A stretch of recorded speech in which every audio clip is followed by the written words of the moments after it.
ವೇದಿಕೆ ಮೇಲೆ ಆಸೀನರಾಗಿರ್ತಕ್ಕಂಥ ಸನ್ಮಾನ್ಯ ಅಂಜನಪ್ಪ ಸರ್ ಅವರೇ, ಡಾಕ್ಟರ್ ದೇವರಾಜ್ ಸರ್ ಅವರೇ, ಅವರ ಧರ್ಮಪತ್ನಿ ಅವರೇ, ಹೆಗಡೆ ಸರ್ ಅವರೇ ಮತ್ತು ನನ್ನ ವೃತ್ತಿ ಬಂಧುಗಳೇ, ಎಲ್ಲ ವಿದ್ಯಾರ್ಥಿಗಳೇ, ಈ ಒಂದು ರಾಯಲ್ ಕಾಲೇಜಿನ ಶಿಕ್ಷಕ ಬಂಧುಗಳವರೇ, ನಿಜವಾಗಿಯೂ ಹೆಗಡೆ ಸರ್ ನಾನು ಇನ್ವೈಟ್ ಮಾಡಿದಾಗ ಕಷ್ಟ ಬರಲಿಕ್ಕೆ ನಾವು ಸ್ಕೂಲನ್ನು ಬಿಟ್ಟು ಬರಲಿಕ್ಕೆ ಸುಮಾರು ಫ್ರೆಶರ್ಸ್ ಡೇಗೆ ದಾಸರಹಳ್ಳಿ, ಪಿಣ್ಯ, ಬಗಲಗುಂಟೆ ಆಲ್ಮೋಸ್ಟ್ ಎಲ್ಲ ಕಾಲೇಜಿಗೆ ಹೋಗಿರ್ತೀವಿ. ಅದರ ಎಲ್ಲ ಕಾಲೇಜಿಗಿಂತ ವಿಶೇಷವಾದ ದಿನ ಈ ದಿನವಾಗಿದೆ. ಯಾಕಂದ್ರೆ ಎಲ್ಲೋ ಇಲ್ಲದ ಕಾಣದೇ ಇರ್ತಕ್ಕಂಥ ದೇವರನ್ನ ಪ್ರತಿನಿತ್ಯ ಕೈ ಮುಗಿತಾನೆ. ಫಸ್ಟ್ ತಂದೆ ತಾಯಿ ಕೈ ಮುಗಿಬೇಕು, ಎರಡನೇದಾಗಿ ಡಾಕ್ಟರಿಗೆ ಕೈ ಮುಗಿಬೇಕು. ಅದು ನಿಜವಾಗಿಯೂ ಆ ಒಂದು ಬಿರುದು ಬಂದಿರೋದು ಶಿವಕುಮಾರ ಸ್ವಾಮಿಗೆ, ನಡೆದಾಡುವ ದೇವರು. ಹಾಗೆ ನಾನು ಹೇಳ್ತೇನೆ, ನಿಜವಾಗಿ ನಡೆದಾಡಿದ ದೇವರಂದ್ರೆ ವೈದ್ಯರೇ.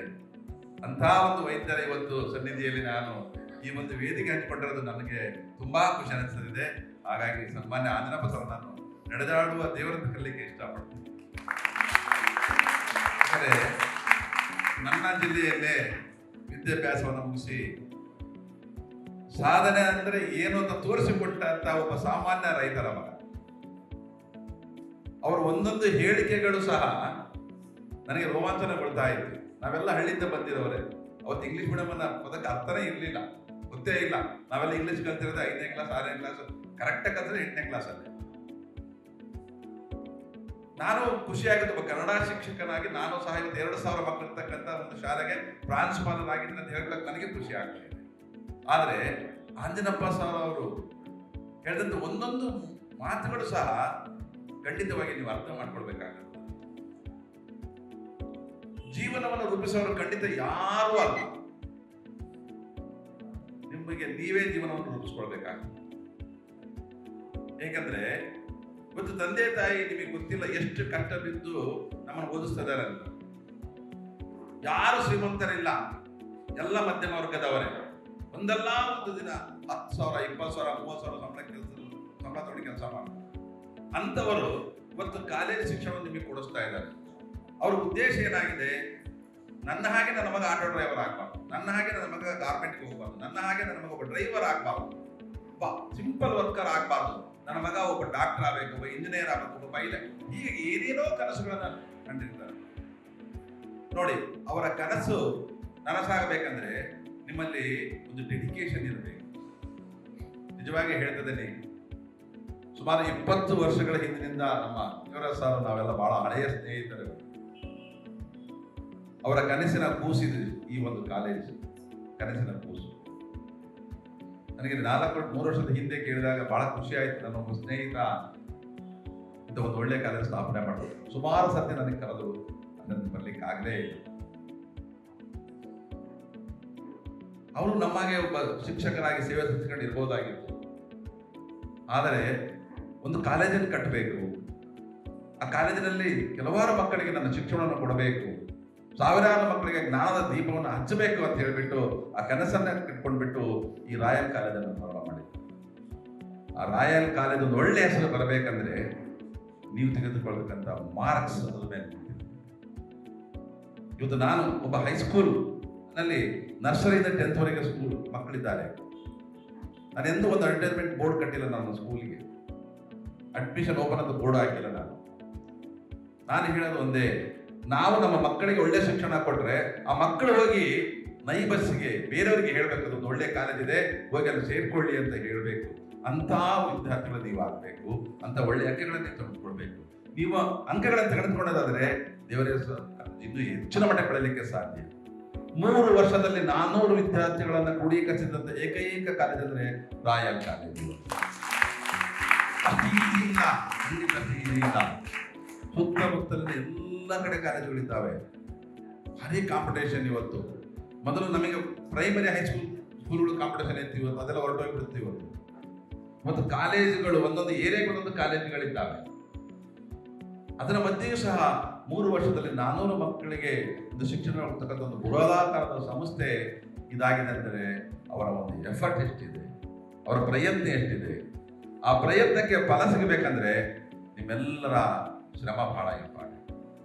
ಡಾಕ್ಟರ್ ಹೇಳಿದರು, ಸಾಧನೆ ಅನ್ನೋದು ಖಂಡಿತ ಅದೇ ಆಗ್ತದೆ. ಡಾಕ್ಟರ್ ಸರ್ವಪಲ್ಲಿ ರಾಧಾಕೃಷ್ಣನ್ ತೆಗೆದುಕೊಳ್ಳಿ, ಸಿಂಪಲ್ ವ್ಯಕ್ತಿ. ಒಂದು ದೇಶದ ರಾಷ್ಟ್ರಪತಿಯಾಗಿ ಆಗೋದು, ಇವತ್ತು ಇಡೀ ಪ್ರಪಂಚದವರು ನೆನೆಸ್ಕೊಳ್ತಾ ಇದೆ. ನಮ್ಮ ದೇಶ ಬಿಟ್ಟು ಬೇರೆ ದೇಶಕ್ಕೆ ಹೋಗಿ ಪ್ರವಚನವನ್ನು ಕೊಡ್ತಾ ಇದ್ರು, ಲೆಕ್ಚರಿಂಗ್ ಕೊಡ್ತಾ ಇದ್ರು ಅವರು. ಇವರೇನು ದೊಡ್ಡ ಶ್ರೀಮಂತರ ಮಕ್ಕಳಲ್ಲ. ಡಾಕ್ಟರ್ ಹೇಳಿದಂಗೆ ಸಾಮಾನ್ಯ ಕುಟುಂಬದಿಂದ ದುಡ್ಡು ಬಂದಂತರು. ಡಾಕ್ಟರ್ ಹೇಗೆ ರೈತರ ಮಗ ಹೇಳ್ತಾರೋ ಅವರು ಒಬ್ಬ ಸಾಮಾನ್ಯ ರೈತರ ಮಕ್ಕಳೇ ಡಾಕ್ಟರ್ ರಾಧಾಕೃಷ್ಣನ್. ನೋಡಿ, ಸಾಧನೆ ಅನ್ನೋದು ಇಲ್ಲಿ ಬಡತನ ಶ್ರೀಮಂತಿಕೆ ಮೇಲೆ ನಿಂತಿಲ್ಲ. ಸಾಧನೆ ಅಂತಕ್ಕಂಥದ್ದನ್ನು ವಾಗ್ತಕ್ಕಂಥ ಎಫರ್ಟ್ ಮೇಲೆ ನಿಂತಿದೆ. ಯೋಚನೆ ಮಾಡಿ, ವೈದ್ಯರಿಗೆ ಆಂಜನಪ್ಪ ಸರ್ಗೆ MBBS ಹೋದಾಗ ಇಂಗ್ಲಿಷ್ ಕಲ್ತ್ಕೊಂಡ್ರೆ, MBBS ಹೋದಾಗ ಯೋಚನೆ ಮಾಡಿ. ಇವತ್ತು ನಾವು ಹುಟ್ಟುವ ಮಕ್ಕಳಿಗೆ ಸ್ಟಾರ್ಟ್ ಮಾಡ್ತಾ ಇದ್ದೀವಿ ಅಂದ್ರೆ ಆ ಒಂದು ಹೊತ್ತಿಗೆ ಕಲ್ತ್ಕೊಂಡು ಅವರು ಇಡೀ ಇವತ್ತು ಪ್ರಪಂಚನೇ ಅವ್ರ ಕಡೆ ತಿರುಗಿ ನೋಡ್ತಕ್ಕಂಥ ಡಾಕ್ಟರ್ ಆಗಿದ್ದಾರೆ. ಆಂಜನಪ್ಪ ಅಂದ್ರೆ ಯಾವಾಗಲೂ ಅಷ್ಟೇ, ಯಾವುದೇ ಟಿವಿ ಪ್ರೋಗ್ರಾಮ್ ಅಲ್ಲಿ ನೋಡ್ಕೊಳ್ಳಿ, ಅವ್ರು ಬರ್ತಾ ಇರ್ತಾರೆ. ಎಷ್ಟು ನಿರರ್ಗಳವಾಗಿ ವಿಷಯಗಳನ್ನ ಹೇಳ್ತಾರೆ ಅಂದ್ರೆ, ತಲೆ ಕೆಡಿಸ್ಕೊಬೇಡಿ ಯಾವ ರೋಗಕ್ಕೆ. ಯಾಕೆ ತಲೆ ಕೆಡಿಸ್ಕೊಳ್ತೀರಾ? ರೋಗ ನಮ್ಮಿಂದ ಹೊರಡೋಗ್ಬೇಕಂದ್ರೆ ನಾವು ಖುಷಿಯಾಗಿರ್ಬೇಕಂತ ಹೇಳ್ತಿದ್ದಾರೆ. ನೋಡಿ, ಅದಕ್ಕೆ ಹೇಳೋದು ಮಕ್ಕಳೇ, ಸಾಧನೆ ಅಂತಕ್ಕಂಥದ್ದು ಖಂಡಿತ ನಿಮ್ಮ ಕೈಯಲ್ಲೇ ಇದೆ.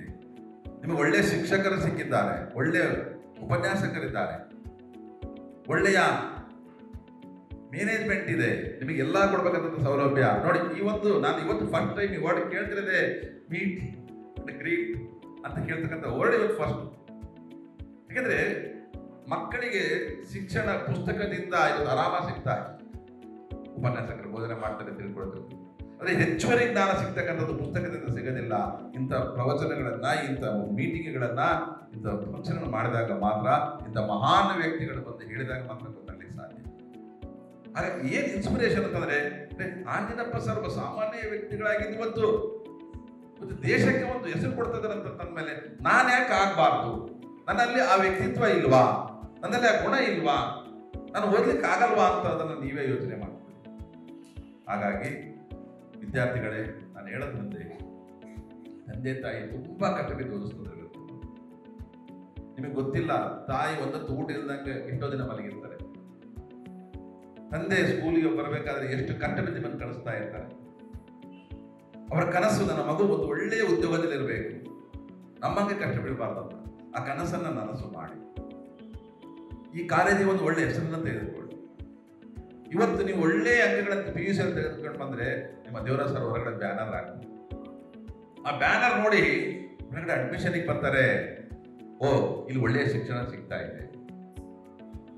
ಹಾಗಾಗಿ ನಿಮ್ಮ ಸಹಕಾರ, ನಿಮ್ಮ ಎಫರ್ಟ್, ನಿಮ್ಮ ಡೆಡಿಕೇಶನ್ ಇಂದ ಈ ಕಾಲೇಜ್ ಬೆಳಲಿಕ್ಕೆ ಸಾಧ್ಯ.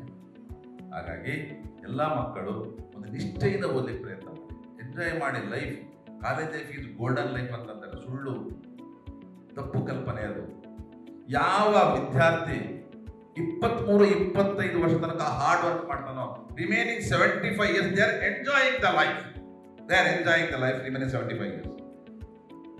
ಯಾರು 23-25 ವರ್ಷ ತನಕ ಲೈಫ್ ಅನ್ನ ಎಂಜಾಯ್ ಮಾಡ್ತಾರೋ, they are struggling remaining 75 years.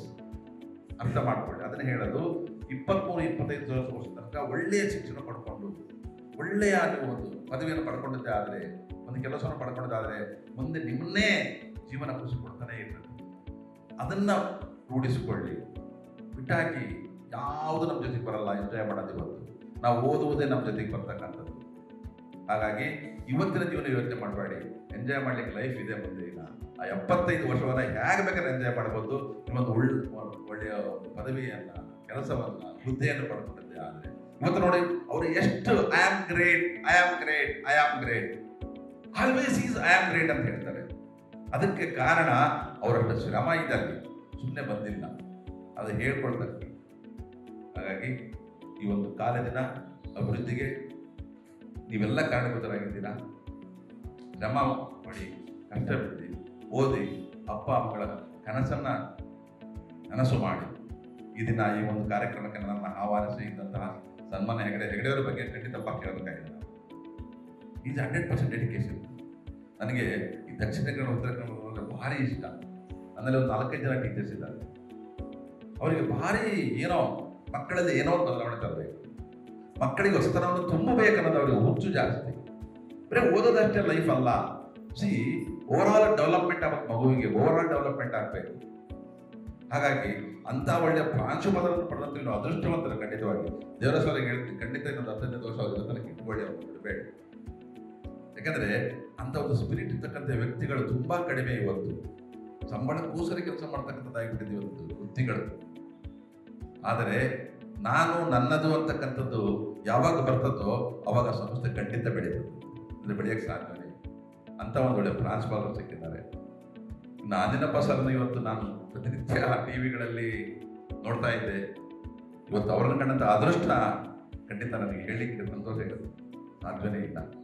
ಹಾಗಾಗಿ ಈ ಒಂದು ವೇದಿಕೆಗೆ ಒಂದು ಗೌರವ ಕೊಟ್ಟು ದೇವರ ಸರ್ ಅವರಿಗೆ, ಧರ್ಮಪತಿ ಅವರಿಗೆ, ಪ್ರಾಂಶುಪಾಲರಿಗೆ, ತಮ್ಮೆಲ್ಲ ವಿದ್ಯಾರ್ಥಿಗಳಿಗೆ ಸಂತೋಷ ಧನ್ಯವಾದ.